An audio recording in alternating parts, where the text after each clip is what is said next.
Baik, ini saya akan menyampaikan hadis Nabi yang saya terima dari ayah saya. Ayah saya menerima hadis ini dari ulama besar Makkah, Abil Faid Muhammad Yasin bin Isa Al-Fadani. Syekh Muhammad Yasin bin Isa Al-Fadani mendapatkan hadis dari Kiai Hazim Asy'ari, pendiri ormas besar Islam, ormas terbesar Islam, Nahdlatul Ulama. Dalam hadis ini ada seorang bertanya kepada Rasulullah SAW,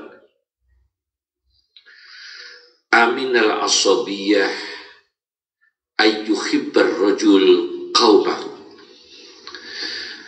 Apakah tergolong fanatisme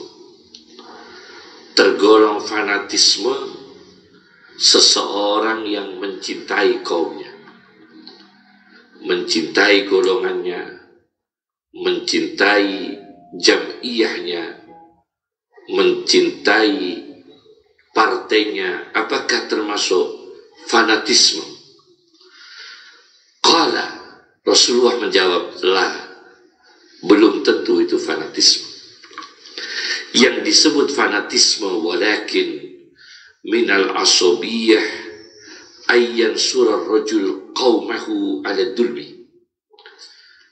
Yang disebut fanatisme ialah seseorang yang menolong, membela kaumnya, membenarkan kaumnya yang melakukan kedzaliman.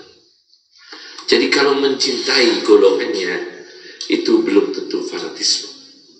Yang disebut fanatisme adalah membela golongannya padahal golongannya sedang melakukan kedzaliman. Maka dari sini hadis ini hadis yang sangat-sangat penting sekali, dan semua hadis itu penting sekali. Dan ini hadis menjadi bekal bagi kita, kita semua ini, untuk jangan sekali-kali menolong, membela kaumnya atas kedzaliman, termasuk kedzaliman lisan, kedzaliman tangan, bahkan kedzaliman pikiran. Kita berpikir yang negatif tanpa membangun, itu termasuk kedzaliman pikiran. Kedzaliman jiwa, termasuk kedzaliman jiwa ialah kita punya prasangka buruk, tidak punya prasangka baik. Nah, kita hanya berprasangka buruk, tidak pernah berprasangka baik. Usahakan di dunia ini kita membaca, melihat, apabila itu suatu kebaikan kita anggap baik, apabila suatu keburukan kita perbaiki menjadi baik.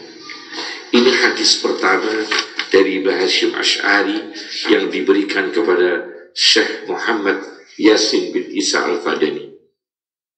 Yang kedua, kami menyampaikan hadis, yaitu hadis dari Syekh Muhammad Yasin bin Isa Al-Fadani yang diterima dari Kiai Siddiq Jember. Kiai Siddiq Jember inilah tokoh ulama besar yang melahirkan tokoh-tokoh hebat di Indonesia ini, tokoh-tokoh Nahdlatul Ulama. Di antaranya ialah ada Kiai Mahfud Siddiq, itu tokoh besar NU. Ada Kiai Abdullah Siddiq, ada Kiai Ahmad Siddiq yang menjadi Rais Am PBNU. Ini semua putra Kiai Siddiq Jember.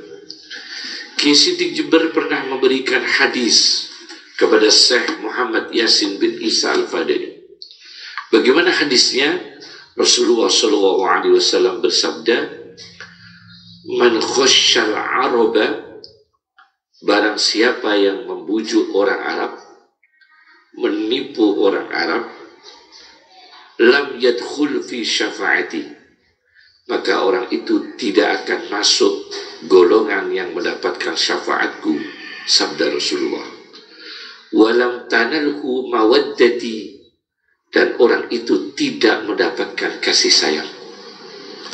Karena apa? Karena membujuk, menipu, memperdayakan orang Arab. Cukup dari kami. Assalamualaikum warahmatullahi wabarakatuh.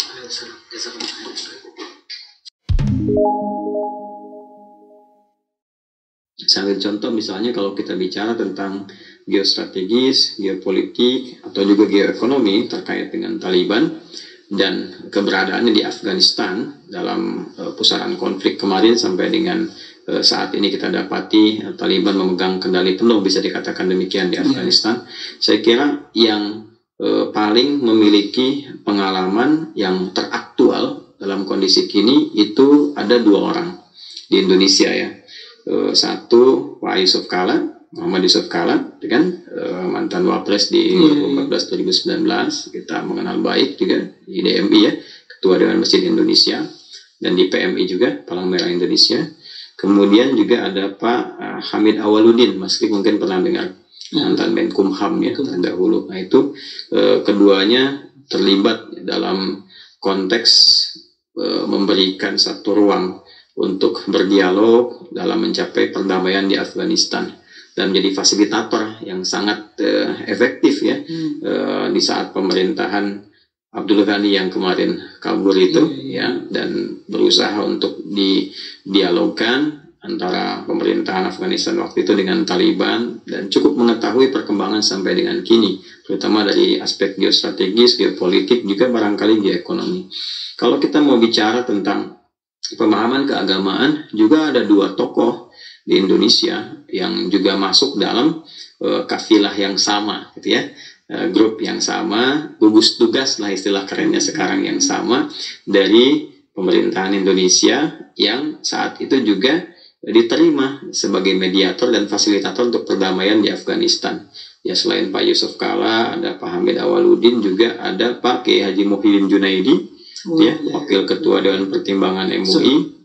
Kemudian ada Kiai Haji Abdul Qayyum, Gus Qayyum itu termasuk yang juga rajin dimintakan gitu ya, keterlibatan di sana. Dari sudut pandang keagamaannya juga cukup baik, dan beliau juga mendapatkan sertifikat juga dari sana ya, sebagai salah satu kontributor lah untuk bisa mendapatkan perdamaian di Afghanistan, dan juga memberikan satu referensi-referensi keislaman yang bisa menjadi inspirasi bagi warga Afghanistan yang dipraktikkan di sini di Indonesia. Jadi kalau kita mau bicara sudut pandang tadi, karena kan kita melihat dari jauh ya, sedangkan mereka kan hadir ke sana, ya kan? Mengamati. Sekarang kan banyak pengamat itu kan mengamati. Nah, mengamati ini kan terbagi dua. Ada yang merasakan, melihat secara langsung, berdialog, mengetahui petanya langsung. Ada yang melihat dari kejauhan, baca-baca di Google, baca-baca referensi berita dan sebagainya. Kan tidak sama. La yastawil ladzina la ya'lamuna wal ladzina la ya'lamun. Tidak sama antara orang yang mengetahui real keadaan sesungguhnya dengan orang-orang yang belum mengetahui atau mendapatkan referensi terbatas gitu. Sama dengan orang misalnya belajar manasik tapi belum pernah ke Mekah. Ya kan, tahu nih cara-caranya haji misalnya wukuf di Padang Arafah, demikian seterusnya sampai dengan tuntas, tapi belum pernah ke sana.